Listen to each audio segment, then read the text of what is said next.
Before I begin tonight, I first have to say that Marty did a fantastic job this morning. Amen.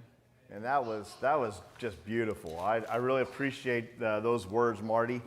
And tonight, I'm going to tell you a story, and the story that I'm going to tell you is going to sound a lot like the one you heard this morning. And I promise you, we did not plan this. It's not something we put together. And this story, though, is something that you've heard before. The story that Marty told you this morning was one you've heard before. It's not anything that's new. It's not anything that was mind-blowing, except he did it in such a beautiful way. And the story I'm going to tell you tonight is going to have different details, but the lesson's going to be the same. I thought just for a half second of trying to do something different, because I didn't know until this morning he was going to do it, and I'm not very good at writing lessons, so you're still going to get this one. And you know what? I'm not ashamed of it at all, because the story about the saving power of Christ is one that every one of us should tell over and over and over. And whenever we tell that story, it's going to sound different. Each person is going to tell that story different. And each person that we tell it to is going to receive it different. And so the story is going to be different, but the lesson is always the same. And that's what we're going to have tonight. And so my story goes like this. Two men are walking on a road out of Jerusalem. They're heading to a nearby village named Emmaus. This village was about 7 miles away, and so that walk was pretty long, so they were going to have plenty of time to have a discussion. And so they had plenty to talk about too, because there was a lot going on in Jerusalem. These two men, just a few days earlier, their lives had changed. And they didn't really understand what was going on, because these men had been followers of Jesus. And the man that they looked up to, their teacher, their rabbi, the man that they looked to for answers, 3 days earlier, had died on a cross. Okay, and so they were still trying to come to grips with that. They're trying to come to terms with that. Their group of followers, they were still in a lot of confusion. They didn't know what they were going to do now that Jesus was gone. And then this day's events just added to that uncertainty. Just this morning, Mary Magdalene, Joanna, and Mary, the mother of James, had gone to the tomb where Jesus had just been buried a few days earlier. They were bringing spices to pay their respects to their teacher, who had made such a huge impact on their lives. And soon, but not too long after they left, they came running back. They came running back, and they ran to the disciples, telling them wild stories about how Jesus' tomb was empty. And they remembered the things that had been taught to them, how Jesus told them that he was going to raise again in 3 days, but they didn't understand what that meant. They didn't understand. So Peter and John, they got up and they ran to the tomb also, because they wanted to see it for themselves. And they came back saying, it's true, the tomb is empty. But what could it mean? The rumors were that someone had taken the body, but they couldn't imagine who would do something like that. They didn't know what was going on. So as these two men walked on this road, Jesus was on their mind and Jesus was on their lips. So one of these two disciples is identified as a man named Cleopas, and the other man's name is never told to us. These two disciples are soon going to encounter Jesus as they're walking home. They're talking about Jesus and all the amazing things that were happening. And so I'm going to take a couple of minutes, and I'm just going to read their entire interaction with Jesus. And so what I want you to do as I'm reading this, I want you to think about what they said. I want you to see how they interact with Jesus. What did they do after they recognized who they were talking to? And because we're going to talk tonight about encountering Jesus and what our lives look like when we encounter Jesus. So if you want to read along, it's Luke 24, 13 through 35.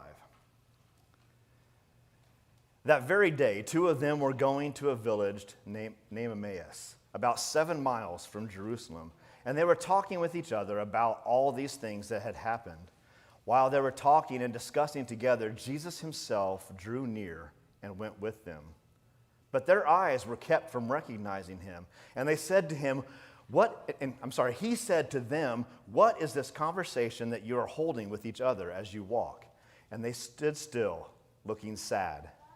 Then one of them, named Cleopas, answered him, "Are you the only visitor to Jerusalem who does not know the things that have happened there in these days?" And he said to them, "What things?" And they said to him, "Concerning Jesus of Nazareth, a man who was a prophet, mighty in deed and word, before God and all the people, and how our chief priests and rulers delivered them up to be condemned to death and crucified him. But we had hoped that he was the one to redeem Israel. Yes, and besides all of this, it is now the third day since these things happened. Moreover, some women of our company amazed us. They were at the tomb early in the morning, and when they did not find his body, they came back, saying they had even seen a vision of angels who had said that he was alive. Some of those who were with us went to the tomb and found it just as the woman had said, but him they did not see. And he said to them, "O foolish ones, and slow of heart to believe all the prophets to believe all that the prophets had spoken. Was it not necessary that the Christ would suffer these things and enter into his glory?" And beginning with Moses and all the prophets, they interpreted to them in all the scriptures the things concerning himself.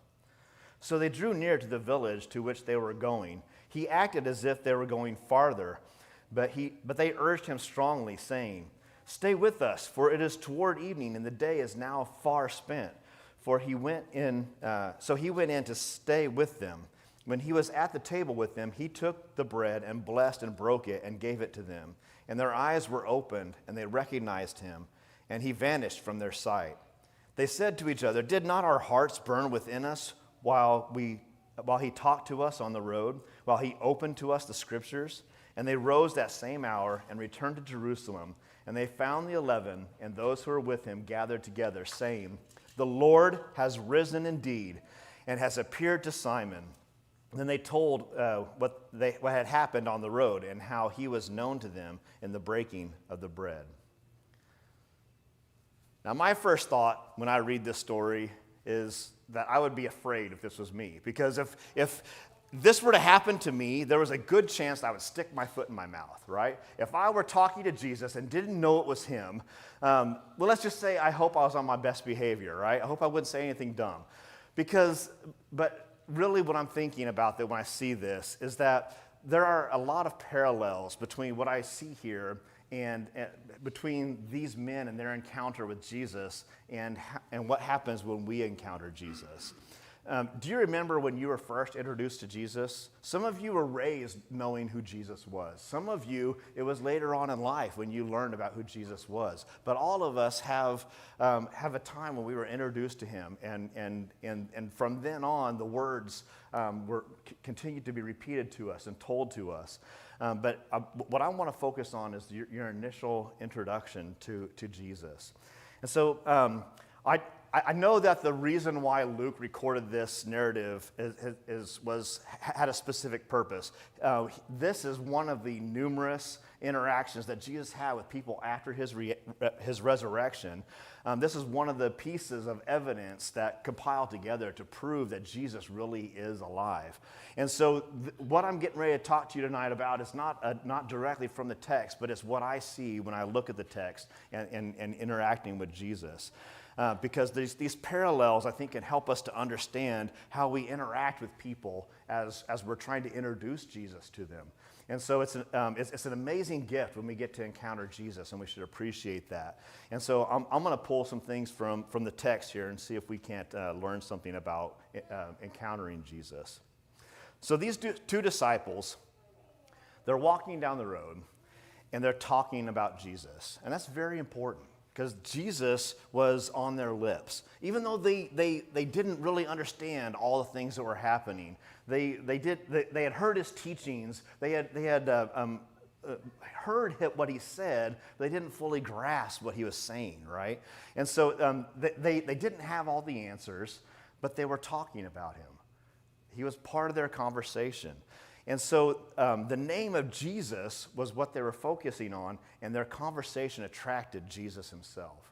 So the story doesn't tell us the details of their conversation much, but we know that the topic was Jesus. And so we know from the text that they were sad. So we know kind of how they're feeling. It's understandable they may be sad because just a few days earlier they had lost someone who was very important to them in their life. I imagine they were scared, they were confused. The confusion is evident, right? We see a lot of confusion going on in this passage. But they were trying to make sense of everything that was going on. But what's important to notice is they were talking about him. Their conversation is what made Jesus notice them, and because they were talking about Jesus, they were able to have this encounter, this meeting with him on a road as they were traveling home. So they were able to walk beside him. They were able to engage him in conversation. They shared their home with him, and they broke bread with him. What an honor that would be. Can you imagine having Jesus into your home? Even though they didn't at the time know who he was, what an honor that would be. So, it's such a special time, and it's all because they were talking about him. So if we want to encounter Jesus or help someone else make an encounter with Jesus, the name of Jesus must be on our lips. We have to be talking about him. And Marty talked about that this morning, gave us some great examples and some great questions to ask. So we should try to include him in our everyday lives. Colossians 4:5-6 says this: walk in wisdom toward outsiders, making the best use of the time, letting your speech always be gracious, seasoned with salt, so that you may know how you ought to answer each person. And so our conversation is towards Jesus, and then we look at the person and we determine what they need to hear next, right?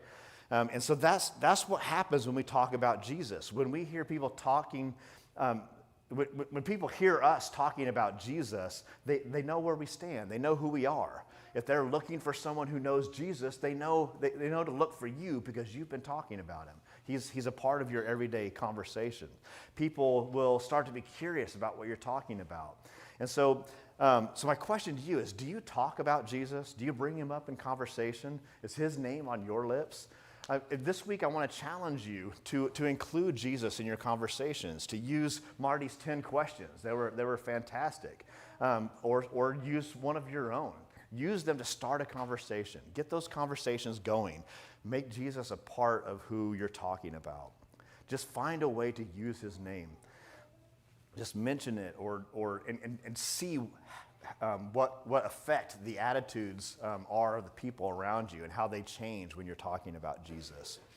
So just like Cleopas and his friend, you may not have all the answers. You don't know everything, right? Or maybe you do, I don't know.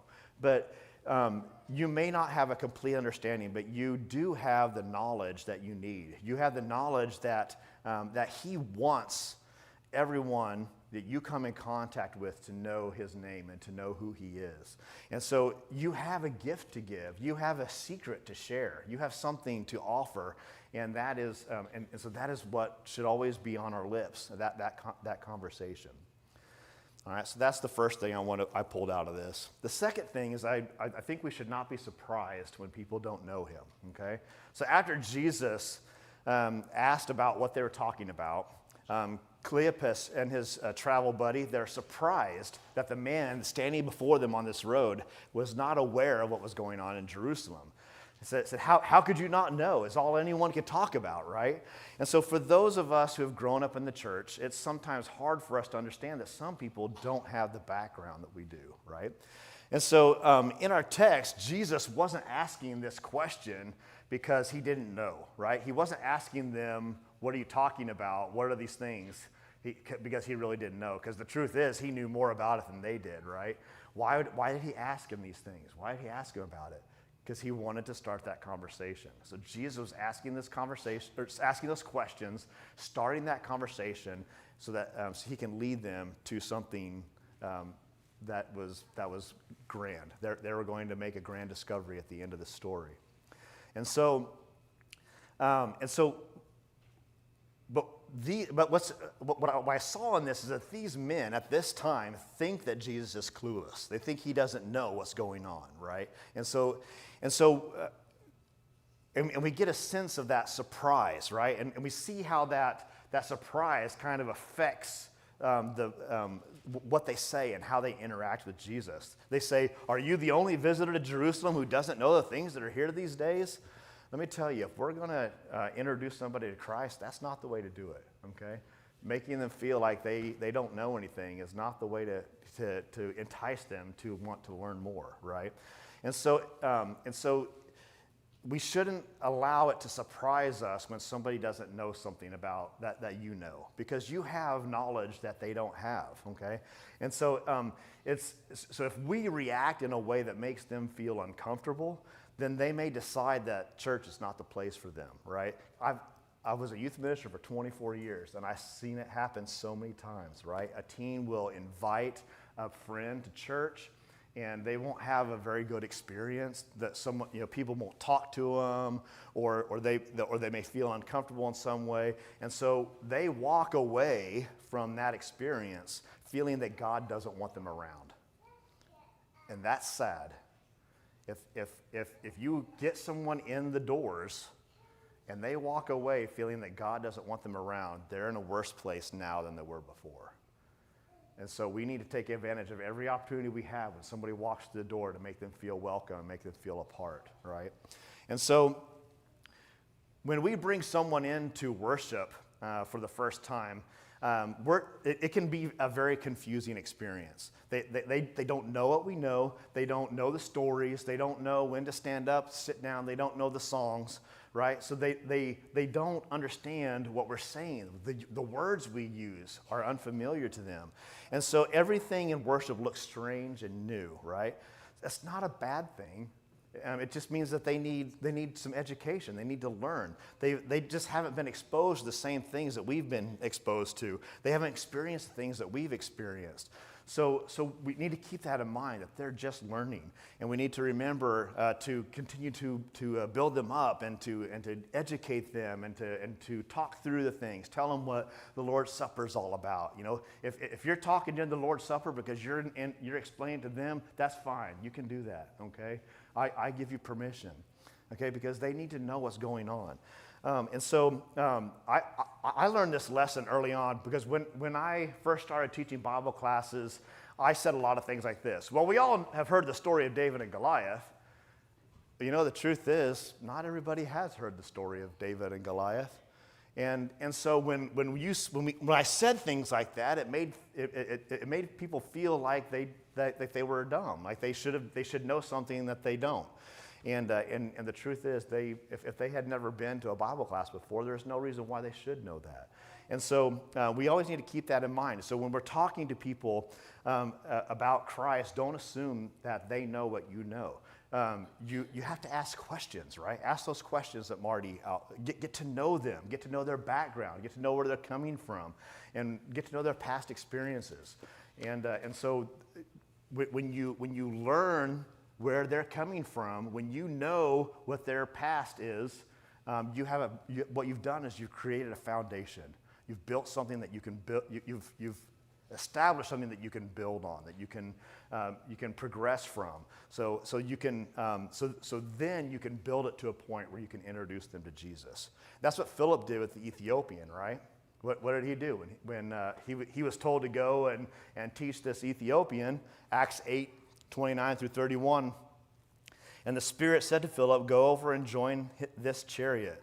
So Philip ran to him and heard him reading Isaiah the prophet and asked, "Do you understand what you are reading?" And there's another question. Add that to your list. And he said, "How can I unless someone guides me?" And he invited Philip to come up and sit with him. So Philip started where the Ethiopian was. He asked him a question, and then he turned that conversation towards Jesus. That's what our interactions with people should be, turning those conversations toward Jesus.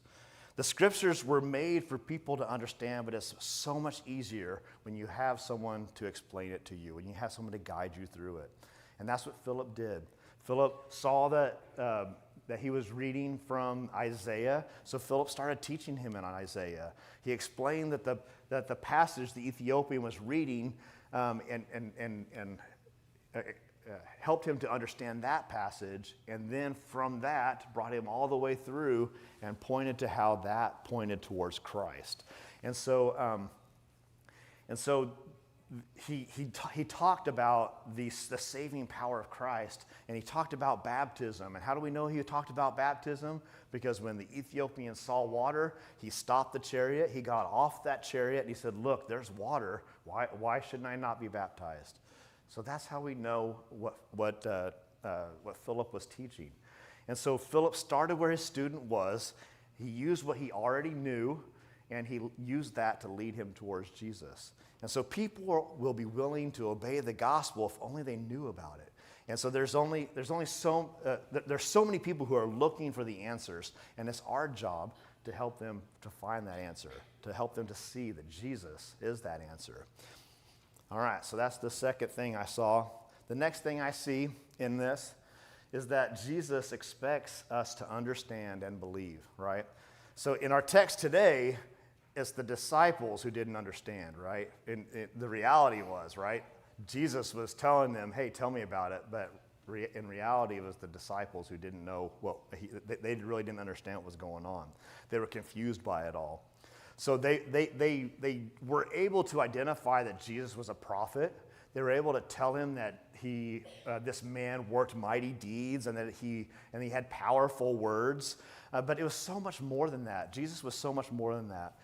And so they told Jesus how they were upset that the Jewish rulers had delivered him to be killed on a cross, that he was crucified. They were disappointed because they thought that this Jesus was going to redeem Israel and rise them up again.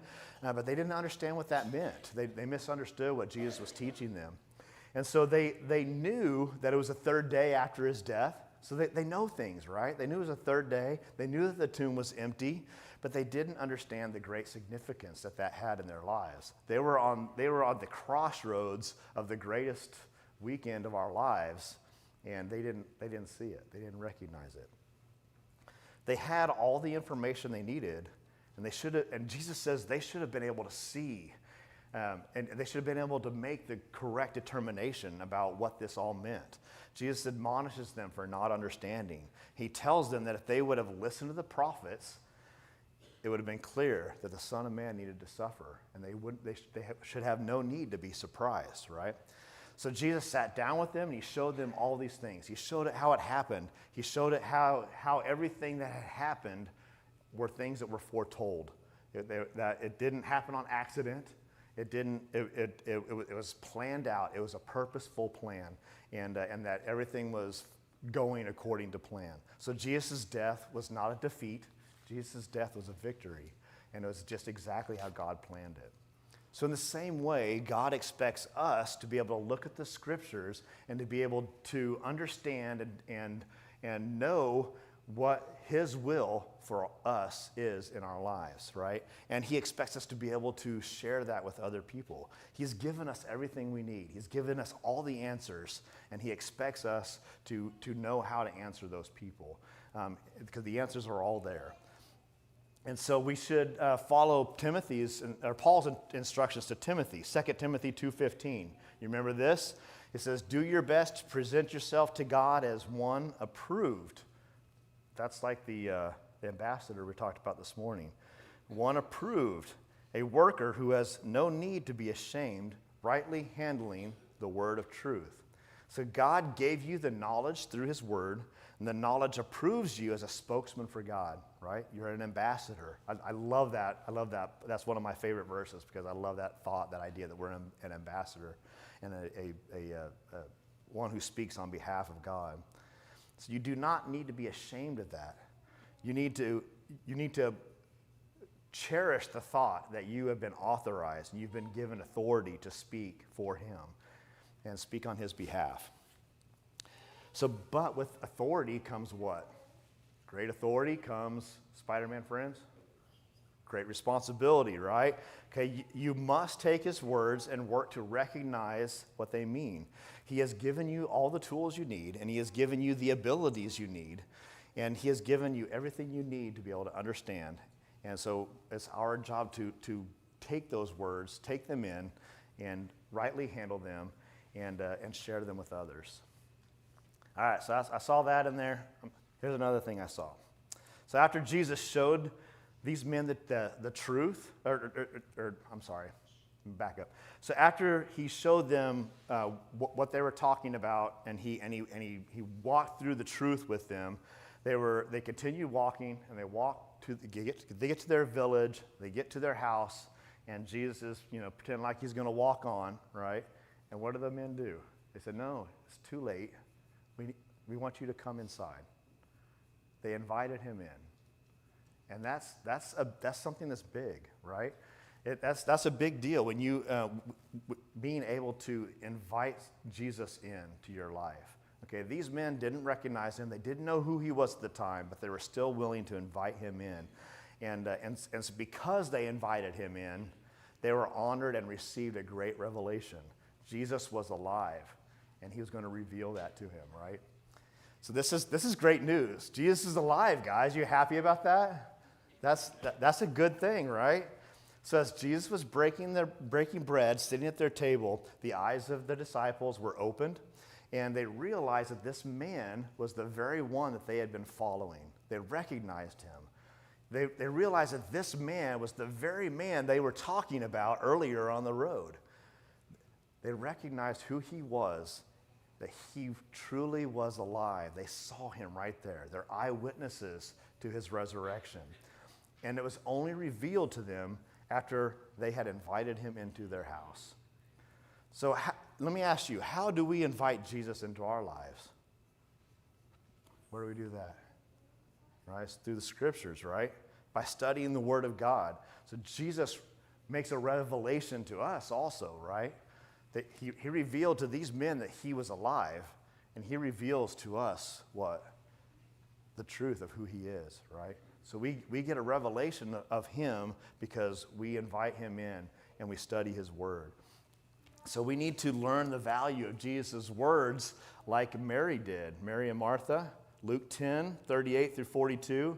Says, "Now as they went on their way, Jesus entered a village, and a woman named Martha welcomed him into her house. And she had a sister called Mary, who sat at the Lord's feet and listened to his teaching.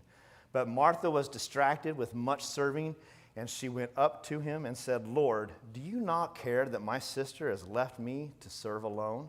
Tell her to help me.' But the Lord answered her, 'Martha, Martha, you are anxious and troubled about many things, but one thing is necessary. Mary has chosen the good portion, which will not be taken away from her.'" Mary and Martha both invited Jesus into their home, right? But it was Mary who understood what was important. Jesus was sitting right there in her house. Jesus was sitting there teaching people, and she was sitting at his feet, learning all that she could. That's what's important. Understanding Jesus' words, that's what we need to chase after and desire, right? So we can't let the worries of the world keep us from spending time with Jesus. Allow him to be your focal point in your life. Allow yourself to spend time at the feet of Jesus. Don't take advantage of this thing that's sitting on your nightstand. Open it up and learn it. Paul taught Timothy something else that I think is valuable here. He's in 2 Timothy 3, 14 and 15. He says, "But as for you, continue in what you have learned and have firmly believed, knowing from whom you learned it, and how from childhood you have been acquainted with the sacred writings, which are able to make you wise for salvation through faith in Jesus Christ." Now, some of you have learned these things from childhood. Some of you, again, may have learned it a little bit later. So Timothy, he learned it from childhood. But whenever it was you were introduced to Christ, and however you started growing from that point, cherish those things that you've learned and hold on to them. When we spend time at the feet of Jesus by getting to know God's word, we spend time with Jesus himself. We get to know him. Jesus is standing right in front of you. Open your eyes and see him. He's knocking at the door. Open the door and let him in. That's his call to you. All right, one more point I want to make here, okay? You guys got time for one more? All right. So after their eyes were open, these two disciples had some good news to share, didn't they? They had some great news to share. Cleopas and his friend, they had already done a lot of walking that day, right? We know that they didn't get home until it was already starting to get dark, right? And so it's probably well dark now, right? But that didn't matter to them. Okay, they've already walked from Jerusalem that day, but they got up and they ran 7 miles back, right? And so, I mean, I imagine that they went back to Jerusalem as fast as they were able to. They may have been tired from the day's journey, but I don't think they wasted much time. Do you? I think they were probably excited about what they had seen. I could see the excitement in the way they shared the story with the disciples. So they ran back to Jerusalem. They went to the 11 apostles, and they proclaimed that Jesus was risen. He was risen from the dead. There were eyewitnesses. They saw it for themselves. They saw him with their own eyes.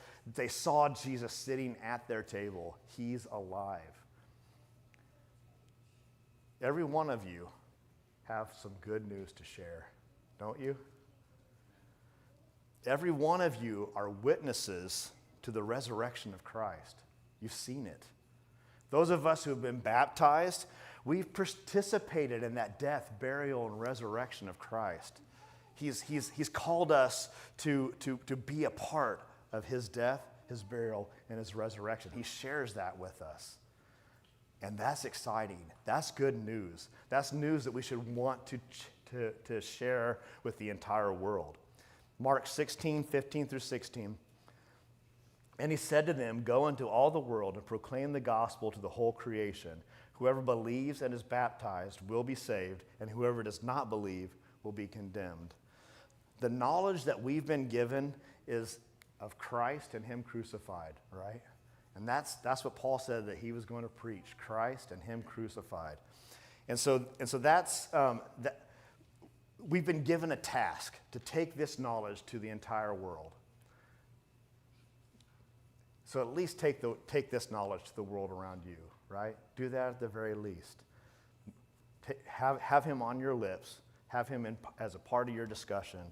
Be asking the questions. Be looking. Have your eyes open to see the people who need to hear who he is and what he has to give us.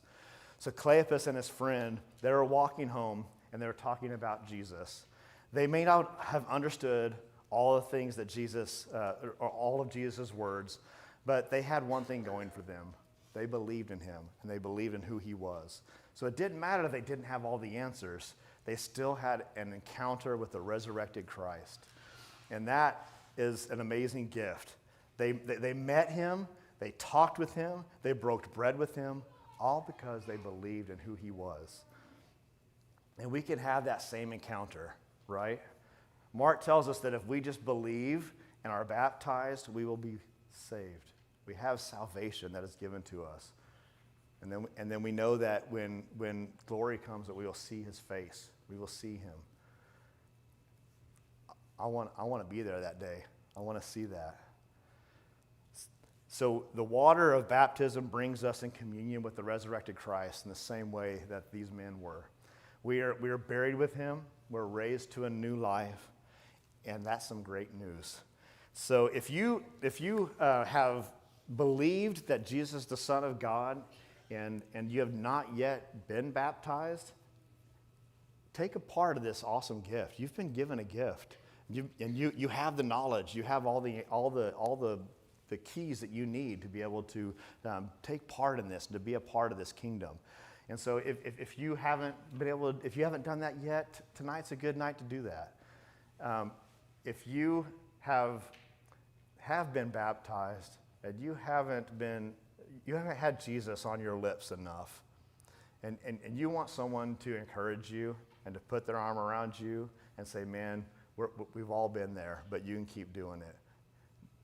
I want to do that with you. You can come down here, and I'll pray with you, and I'll hug you, and I'll put my arm around you, and we'll work together to talk about him and to share him with others. If there's any way we can help you, please come forward as we stand and sing.